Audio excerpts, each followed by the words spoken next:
నేను అలా మాట్లాడటానికి ప్రధానమైన కారణం ఏంటంటే, లూలు మాల్‌లో నిధి అగర్వాల్ తను పడ్డ వేదన, తన కార్‌లోకొచ్చిన తర్వాత తను ఎంబ్రాసింగ్‌గా ఎలా ఫీల్ అయిందో, అది నా మైండ్‌లోంచి పోలేదు. వారం రోజులవుతున్నా నా మైండ్‌లోంచి పోలా. ఆ తర్వాత ఇమ్మీడియేట్‌గా సమంత గారి మీద. తెలుగు సినిమాలో నేను ఈ ఇండస్ట్రీకొచ్చిన తర్వాత 90% ఆర్టిస్టులు, ఫీమేల్ ఆర్టిస్టులు ఎప్పుడు కూడా లైక్ రమ్యకృష్ణ గారు గానివ్వండి, జయసుధ గారు గానివ్వండి, విజయశాంతి గారు, వీళ్ళు కట్టుకున్న శారీస్ మీద, వీళ్ళు వేసుకున్న డ్రెస్సుల మీద షాపుల్లో అమ్మేసేవాళ్ళనమాట. నేను ఎవరిని ఈ డ్రెస్సులు వేసుకోండి, ఆ డ్రెస్సులు వేసుకోండి, మీరు కప్పేసుకోండి అని నేను చెప్పలేదండి. నేనెవరిని చెప్పడానికి?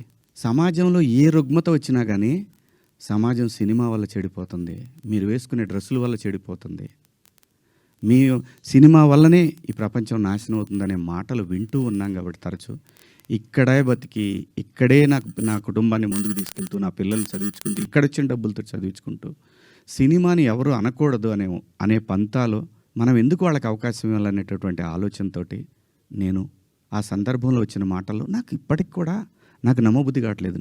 నేను ఆ 2 పదాలు నాకు ఎందుకు వచ్చినాయి అని.